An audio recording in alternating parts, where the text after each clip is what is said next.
स्वागत है आप सबका मेरे YouTube चैनल में।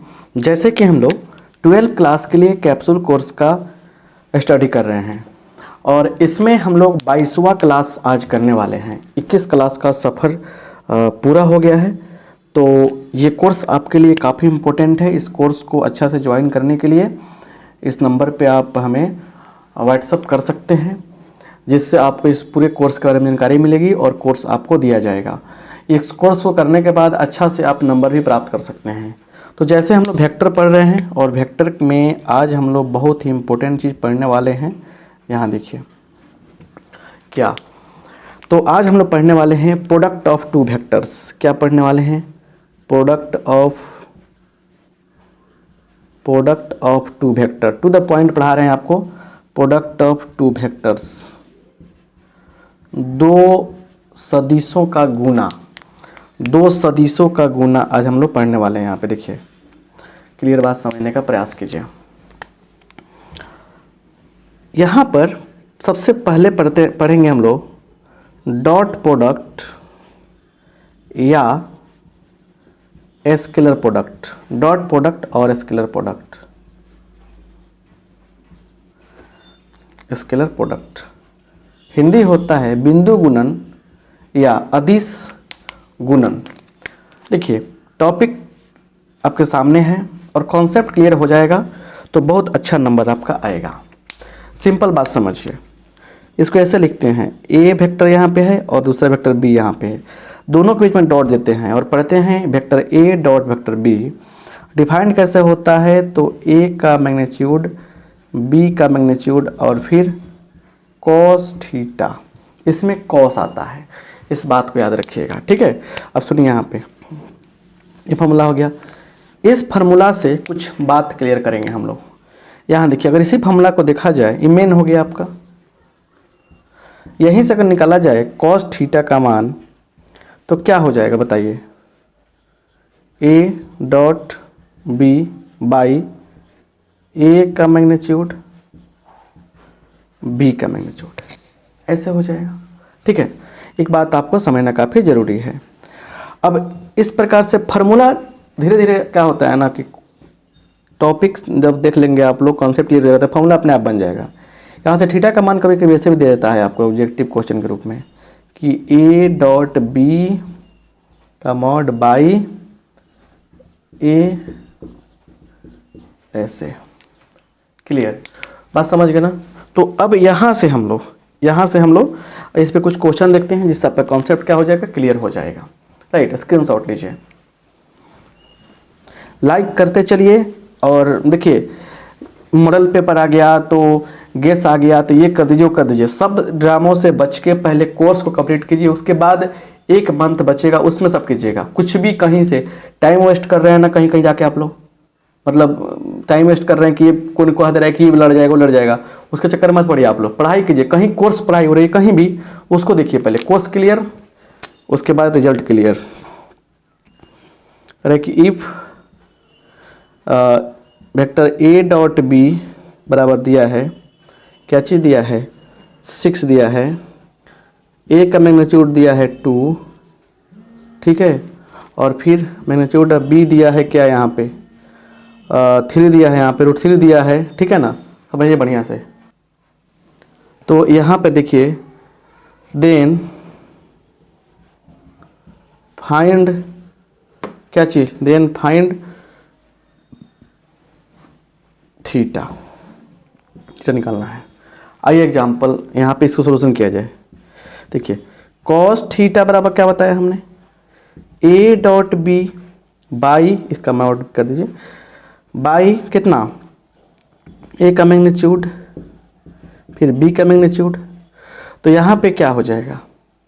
ये हो जाएगा 6 और इसका कितना है 2 इंटू √3।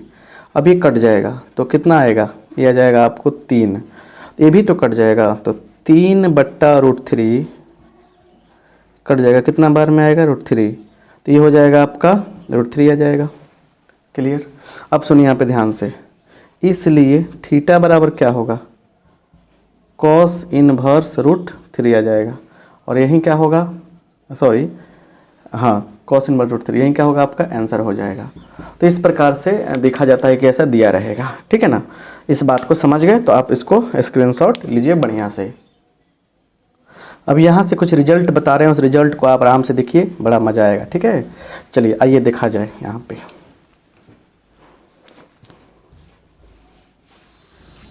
यहाँ पे समझिए रिजल्ट्स, देखिए यहाँ पे रिजल्ट क्या है कि A dot B dot A के बराबर होता है, याद रखिएगा। दूसरा बात समझिए, अगर आपको A डॉट A कहा जा रहा है तो उस केस में आप लिखिएगा A मॉड A का स्क्वायर, ठीक है। तीसरा, अगर आपको क्या कहा जा रहा है, ये तो बात समझ में आ गया आपको। अगर आपको कह रहा है कि if vector A is perpendicular to vector B, ऐसे है, तो इस केस में क्या होता है कि vector A dot vector B जो होता है वो 0 के बराबर होता है। लंब होगा तो 0 के बराबर होगा, इस बात को हमेशा याद रखिएगा। देखिए छोटी छोटी बातें हैं, समझना काफ़ी ज़रूरी है। चलिए यूनिट वेक्टर्स के लेते हैं हम लोग I कैप, J कैप और K कैप, इसी पे थोड़ा चर्चा करते हैं। देखिए तो I डॉट I सेम रहेगा, J डॉट J सेम रहेगा, K डॉट K सेम जब रहेगा तो आएगा 1। Clear, I dot I, J dot J, K dot K same रहेगा तो क्या होगा 1 आएगा। और वहीं डिफरेंट रहेगा, I dot J, J dot K is equal to क्या, K dot I is equal to 0 होगा। तो मतलब कि सेम जब रहेगा तो 1 आएगा डॉट में, और डिफरेंट रहेगा तो क्या आएगा 0 यहाँ पे आ जाएगा। इस बात को अब समझ गए। अब थोड़ा और समझिए, यहाँ पे कंपोनेंट फॉर्म में आते हैं। देखिए इफ़ रिजल्ट में लेकर चल रहे हैं, if vector A is equal to A1 I cap, A2 J cap, B1 ऐसे लिखते हैं, B1 J cap, C1 K cap, vector B is equal to A2 I cap, B2 J cap, B2 J cap plus C2 K cap. Then तब A dot B क्या होता है, A1 A2 plus B1 B2 plus C1 C2, ठीक है ना। ये ऐसे देखिए ऐसे रहता है। ध्यान दीजिएगा यहाँ पे, देखिए कम समय में अधिक क्वेश्चन, कम समय में 8 मिनट का क्लास है। देखिए बहुत सारी चीज़ बता दे रहे हैं, सब पूछता है एग्जाम में, ठीक है ना। यहाँ देखिए, तो यहाँ पे एग्जाम्पल लेते हैं हम लोग। ए का मान दिया है 2I cap plus 3J cap plus 4K cap. Vector B equal to दिया है I cap minus 2J cap plus 3K cap. Clear. Therefore A dot B कैसे निकालेंगे, आप सीखना तो पड़ेगा ना ये। तो 2 एकम 2 माइनस 3 दूना माइनस 6, 4 त्रिका प्लस 12, तो ये कितना हो गया 12, तो 14 घटाओ 6 8 हो जाएगा। क्लियर, क्या हो जाएगा 8 हो जाएगा। इस तरीके से हम लोग काम करने वाले, इस तरीके से सारी काम क्लियर होंगे, सारी बातें क्लियर होगा, ठीक है ना। अब यहाँ से क्या है ना कि समझने वाली बात यह है कि यहाँ से बात यह है कि स्क्रीनशॉट लीजिए इसको और आगे बढ़ते हैं और तरीकों के साथ में।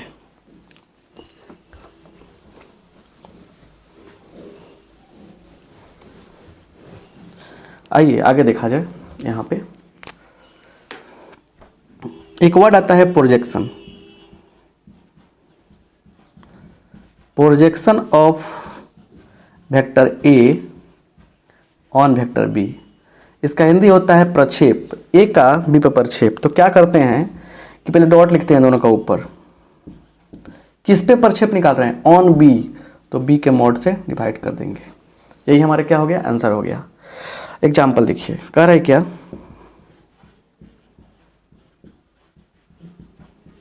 Projection of I plus J cap on I minus J cap.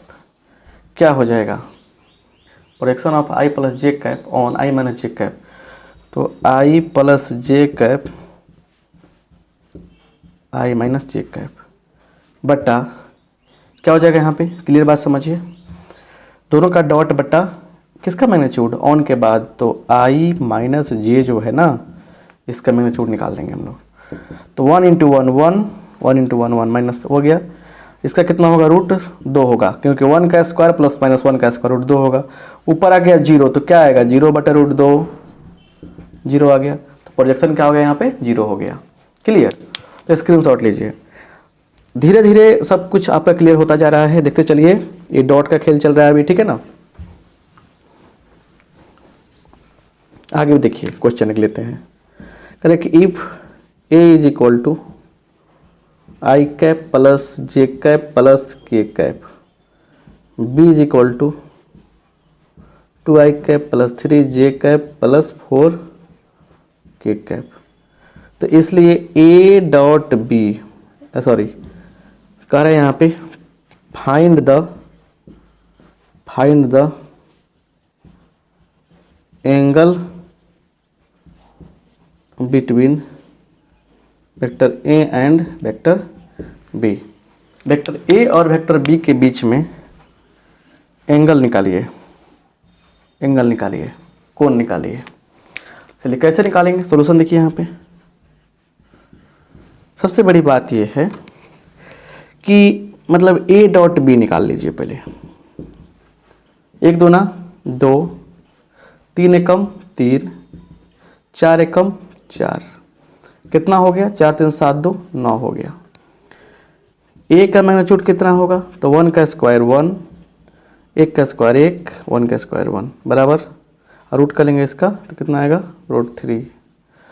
और वेक्टर बी कितना आएगा, तो 2 का स्क्वायर प्लस 3 का स्क्वायर प्लस 4 का स्क्वायर, तो क्या होगा 9 16 25 4 29, रूट अंडर 29 हो जाएगा ये, ठीक है 29 हो गया। तो इसलिए cos theta is equal to क्या होगा, यहाँ पे, तो A dot B by A का मैग्नीट्यूड बी का मैग्नीट्यूड। क्लियर, यहाँ समझिए। तो क्या हो जाएगा, इसका कितना है 9 बट्टा और क्या होगा रूट अंडर 3 गुने 9, तो कितना होगा 9 बाई रूट अंडर 87। क्लियर, ये तो टूटने वाला है नहीं। देयरफॉर यहाँ पे क्या लिखेंगे हम लोग, therefore theta equal to cos inverse 9 by under 27। यही क्या हो गया हमारा आंसर हो गया, समझ गए ना। तो डॉट प्रोडक्ट पे इतने सारे क्वेश्चन आपके सामने आएंगे तो आपसे बन जाएगा, ये बात हमको बिलीव है। चलिए आगे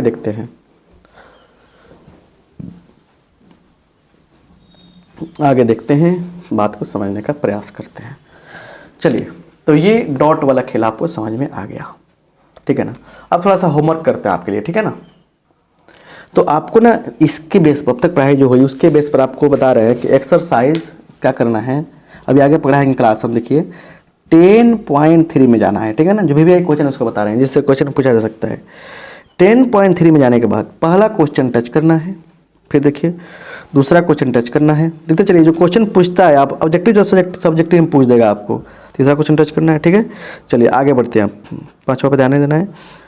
उसके बाद आते हैं आपको कौन सा, तो 9 नंबर क्वेश्चन टच करना है। क्लियर, 9 नंबर क्वेश्चन टच करना है। ये सब सोल्व कर दिए हैं, आप सर्च कीजिएगा 10.3 बाई आर के सिंह, तो उसमें आ जाएगा। उसके बाद 9 नंबर के बाद क्या है, तो देखिए उसके बाद 9 के बाद आपका बहुत ही प्यारा सा एक क्वेश्चन आएगा आपको, इसमें बता रहे हैं हम, बहुत ही प्यारा सा क्वेश्चन है 13 नंबर क्वेश्चन, बहुत ही इंपॉर्टेंट है, ठीक है ना। तो इतना सारा क्वेश्चन आपको करने हैं और करके फिर आगे बढ़ने। तो 1 2 3 4 5 क्वेश्चन इस एक्सरसाइज से कर लीजिएगा। वीवीआई क्वेश्चन है और ये कंसेप्चुअल क्वेश्चन है, ये बिना कंसेप्ट के नहीं बनेंगे। तो जितना आपको बताया हमने तो उस सारे कंसेप्ट यूज करना है और काम करना है, ठीक है ना। चलिए आगे हम चलते हैं क्रॉस प्रोडक्ट पे, ठीक है। आइए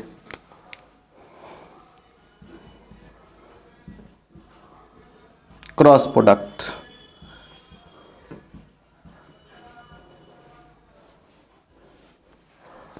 क्रॉस प्रोडक्ट कहें या इसको नाम एक और होता है वेक्टर प्रोडक्ट।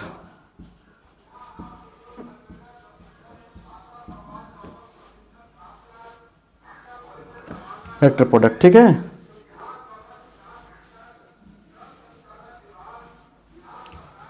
अच्छा है, समझिए बढ़िया से। चलिए यहां देखिए,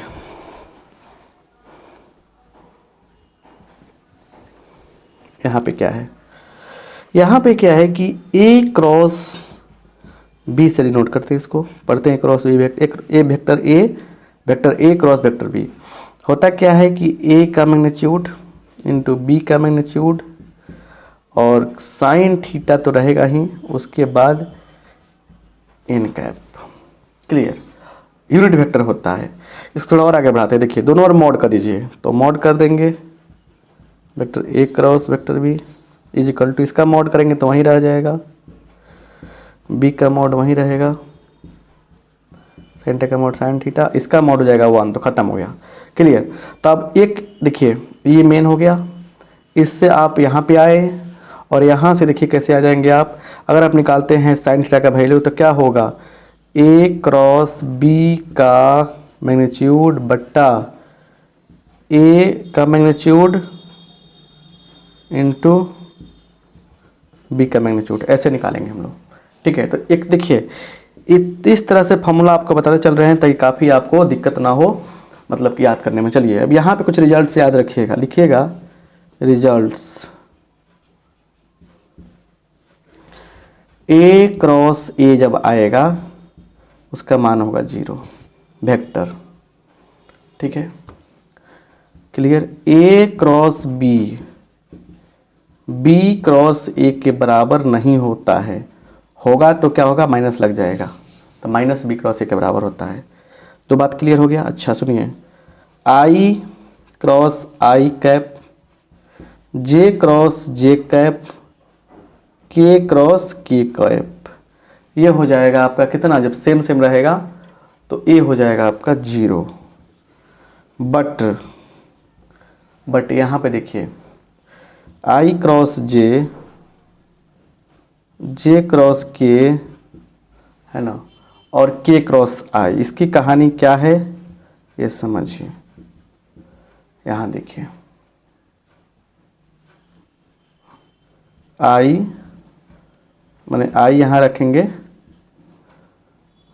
आई जे के, तो ऐसे चलना है हमको, ठीक है ना। आई क्रॉस जे करेंगे तो के आ जाएगा, यहाँ पे के लिख देंगे, यहाँ पे जे क्रॉस के करेंगे तो आई आ जाएगा, के क्रॉस आई करेंगे तो जे आ जाएगा, ऐसे। तो इस तरीके से हम लोग मतलब इस चीज़ समझते हैं बात को, ठीक है ना। इतना स्क्रीनशॉट लीजिए, ठीक है, सारा काम निपट जाएगा। आगे बढ़ते हैं।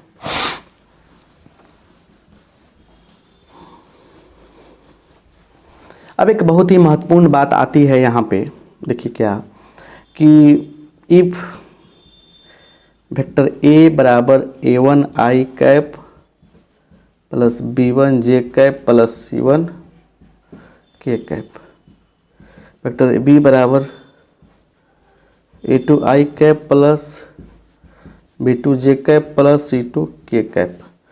इसलिए ए क्रॉस बी बराबर क्या होगा, कंपोनेंट फॉर्म में इसका एक मतलब कि फॉर्मूला निकलेगा कैसे, तो आई कैप जे कैप के कैप कर देंगे, a1 a2 a3 b1, ऐसे लिखेंगे, गलती हो जाएगा ना, a1 b1 c1, a1 b1 c1, vector A के सभी जो दिख रहा है कंपोनेंट सब उसको लिख देंगे, स्केलर कंपोनेंट्स।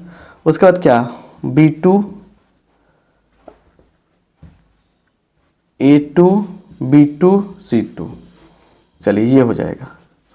एग्जाम्पल्स यहाँ पे हम लोग सोचेंगे, कह रहे क्या, if a is equal to 2 I cap plus 3 J cap plus 4 K cap, है ना, b is equal to 3 I cap plus 2 J cap plus 3 K cap. तो इसलिए ए क्रॉस बी कितना होगा, लिखेंगे आई कैप जे कैप के कैप, ठीक है। उसके बाद 2 3 4 3 2 3 ये हो जाएगा, ठीक है ना। अब इसको इवैल्यूएट करने में कोई हमको दिक्कत नहीं है। चलिए डिलीट और डिलीट, डिटर्मिनेंट समझे, 3 त्रिका 9 माइनस 4 दूना 8 प्लस के बाद माइनस जे, डिलीट और डिलीट 3 दूना 6 माइनस 4 3 12 प्लस 4 डिलीट और डिलीट 2 दूना 4 माइनस 3 3 9, यहाँ लिखेंगे क्या किए लिखेंगे, ठीक है। तो इसको इवैल्यूएट करेंगे, देखिए कैसे। तो ये हो जाएगा 1 तो आई, ये कितना होगा माइनस माइनस प्लस तो प्लस 6 जे, ये कितना होगा तो माइनस 5 के, यही क्या हो गया हमारा आंसर हो गया। क्लियर, बात समझ गए ना, इसमें कोई दिक्कत नहीं है आपको। बहुत कम समय में बहुत ज़्यादा चीज़ आपको बता देते हैं, जिससे क्या होता है कि आपका जो है ना समय बचत होता है और रिवाइज करने में आपको प्रॉब्लम नहीं होती है। बहुत बड़ी चीज़ नहीं है ये, बस थोड़ा सा सावधानी बरतिएगा, सावधानी से चलिएगा, बहुत मज़ा आएगा, बहुत अच्छा चीज़ है, समझे ना बात। ध्यान से रखना है, बात को क्लियर समझना है, काफ़ी काम देगा आगे। चलिए आगे बढ़ते हैं। तो डॉट प्रोडक्ट क्रॉस प्रोडक्ट तो बात समझ में आ गया आपको, क्लियर। अब देखिए यहाँ पे क्या है, यहाँ पे क्या है, अब कुछ एक क्वेश्चन लेते हैं। If A dot B is equal to, A dot B का mod is equal to A cross B का मॉड है। ए डॉट बी का मॉड क्या है, ए क्रॉस बी का मॉड के बराबर है, ठीक है ना। तो ए और का है मॉड बराबर है, यहाँ पे ए क्रॉस बी का मॉड ए डॉट बी का मॉड के बराबर, तो क्या होगा देन, ये कब संभव है, देन थीटा बराबर क्या होगा, सिंपल बात है। तो यहाँ पे समझिए, सिंपल ऑब्जेक्टिव क्वेश्चन पूछेगा, ये क्या होता है, वेक्टर ए का मॉड बी का magnitude cos theta is equal to ऐसे, उसके बाद साइन थीटा ऐसे होता है, इनका तो नहीं रहता है, ये गया इससे। चलिए तो कॉस बाई साइन क्या होगा, कॉट होगा, कॉट थीटा बराबर 1, मतलब कॉस थीटा बराबर साइन थीटा, तो चला साइन इधर तो इधर एक ना बचेगा, तो कॉट कितना का मान होता है π/4, कॉट π/4 का मान कितना होता है 1 होता है, आंसर हो गया। बड़े इत्मीनान से हम लोग मतलब काम कर लेंगे ये। और देखिए आगे चलिए सोचते हैं, कल का क्लास और आज का क्लास दोनों बात जब पकड़ लेंगे आप, समझ लेंगे, तो काफ़ी अच्छा से क्लियर कंसेप्ट हो जाएगा। अच्छा, इसके बेस पर ना जो अभी पढ़े हम लोग, जिसमें क्वेश्चन आ सकता है, इसके बेस पर आप एक्सरसाइज 10.4 में आइएगा। तो आपको बता दे रहे हैं होमवर्क क्या करना है, प्रैक्टिस क्या करना है। क्वेश्चन नंबर 1 प्रैक्टिस करना है, क्लियर, सुनिए। उसके बाद क्वेश्चन नंबर आपको बता दे रहे हैं कौन कौन करना है। क्वेश्चन नंबर 4 लगाना है आपको, ठीक है। उसके बाद क्वेश्चन नंबर 5 करना है, क्लियर। उसके बाद 5 के बाद जिससे आपका दिमाग बढ़े, मतलब फ़ायदा हो। चलिए ये 3 क्वेश्चन आपको इसमें प्रैक्टिस करने हैं, ठीक है, इससे आपको फ़ायदा होगा, राइट। चलिए आगे भी कुछ पढ़ते हैं, उसको समझते हैं। अब एक और चीज़ आता है यहाँ पे, ठीक है ना, scalar triple product, scalar triple product, 3 गो वेक्टर का अदिश गुना, ऐसे लिखते हैं, A vector, B vector, C vector, ऐसे। तो क्या होगा, A dot B cross C, ऐसे लिखेंगे, A dot B cross C, clear, याद रखिएगा। जैसे मान लीजिए आपको यहाँ पे दिया है I dot I cap J cap के कैप, इसका निकालिए। तो आप क्या करेंगे, आई कैप डॉट जे क्रॉस के, आपको पता है ना कि आई जे और के की कहानी यहाँ पर है, तो आई क्रॉस जे क्या होगा, यहाँ पे जे क्रॉस के क्या होगा, आई हो जाएगा। ऐसे चलना है ना, एंटी क्लॉकवाइज चलना रहता है, तो जे क्रॉस के क्या होगा, आई हो जाएगा। तो यहाँ लिख देंगे हम लोग आई डॉट आई, तो क्या मिल जाएगा आपको, 1 मिल जाएगा। बात समझ गए ना, इससे लिखते हैं हम लोग। सुनिए, कभी भी अगर सेम दो गो वेक्टर कोई भी आ गया, जैसे ए बी ऐसे आ गया ऐसे करके, इसका आंसर हमेशा 0 होता है। जैसे आपके कोई पूछेगा, कभी पूछेगा एग्जाम में कि आई कैप जे कैप, देखा हमने दो गो सेम है, यहाँ पे आंसर क्या मिलेगा? 0 मिलेगा। याद रखिएगा इस बात को। क्लियर? चलिए, इफ ए बी सी का ट्रिपल प्रोडक्ट क्या हो जाए? 0 के बराबर आ जाए। ये क्या हो जाए? 0 के बराबर आ जाए। Then A B and C are क्या है? कोप्लेनर कहलाएगा। क्या कहलाएगा? कोप्लेनर कहलाएगा, समतलीय कहलाएगा। छोटी छोटी बातें हैं, बहुत ज़रूरी चीज़ समझना है। अच्छा, इसके लिए ना आप जाके एनसीईआरटी बुक जो है उसके पीछे देखिएगा, लास्ट में देखिएगा 10.5 दिया होगा, उसको आप देख सकते हैं। लेकिन आगे बढ़ते हैं कुछ और चीज़ों के साथ में। इसमें कुछ और चीज़ भी सीखना है ना। चलिए, स्क्रीनशॉट लीजिए। इसका कंपोनेंट फॉर्म भी होता है, कंपोनेंट फॉर्म भी जानते हैं तो अच्छा रहेगा। लिखेंगे यहाँ पे क्या चीज़? लिखेंगे यहाँ पे if vector A is equal to A1 I cap B1 J cap plus C1 K cap, vector B is equal to A2 I cap B2 J cap C2 K cap, vector C is equal to A3 I cap B3 J cap C3 K cap. ठीक है, इसलिए ए B C का scalar triple product क्या होगा? लिख देंगे यहाँ पे क्या चीज़? A1 B1 C1 A2 B2 C2 A3 B3 C3, ऐसे हो जाएगा। अब समझ पा रहे हैं? ऐसे इस फॉर्मूला से निकालते हैं। क्लियर? एग्जाम्पल लिख लेते हैं, आप इसे कमेंट बॉक्स में बताइएगा कि आंसर कितना होगा। ए इक्वल टू दे रहा है 2 I cap plus 3 J cap plus 4 K cap. B is equal to दे रहा है I cap plus 2 J cap plus K cap. और सी इज इक्वल टू दे रहा है कितना? तो 2 I cap plus 3 J cap plus K cap. Then A B C का स्केलर ट्रिपल प्रोडक्ट क्या होगा? कमेंट बॉक्स में कमेंट करके आप इसे बताएंगे। तो वेक्टर से रिलेटेड इतने सारे प्रश्न आपके एग्जाम में आ सकते हैं और ये सर कंसेप्ट हुआ, ये सब बढ़िया से आप समझ लीजिएगा। अब अगला जो क्लास होगा उसमें हम लोग पढ़ने वाले हैं 3D, जो 23वां क्लास होगा। तो 3D में आपको बहुत सारी चीज़ बताएंगे, जरूरी है जो जरूरी है वही बताएंगे, ज़्यादा इंपॉर्टेंट जो है वही बताएंगे। ठीक है ना, इससे क्वेश्चन बन सके। ठीक है ना, और फिर 1 शॉर्ट सीरीज वेक्टर का भी आएगा और 1 शॉर्ट सीरीज डिफरेंशियल इक्वेशन का भी आएगा, जल्द ही आएगा। तो आप सबसे रिक्वेस्ट है कि आप लोग मतलब कि इसको देखिए, बढ़िया से समझने का प्रयास कीजिए और लाभ उठाइए, और क्लास ज्वाइन कीजिए इस नंबर पे व्हाट्सअप करके। सबसे कम समय में सबसे अधिक कॉन्सेप्ट, टाइम किलिंग बिल्कुल नहीं, ये सब चीज़ आप ध्यान में रखिएगा। चलिए आगे बढ़ते हैं और मिलते हैं अगले क्लास में। आप सबका बहुत बहुत धन्यवाद। Thank you.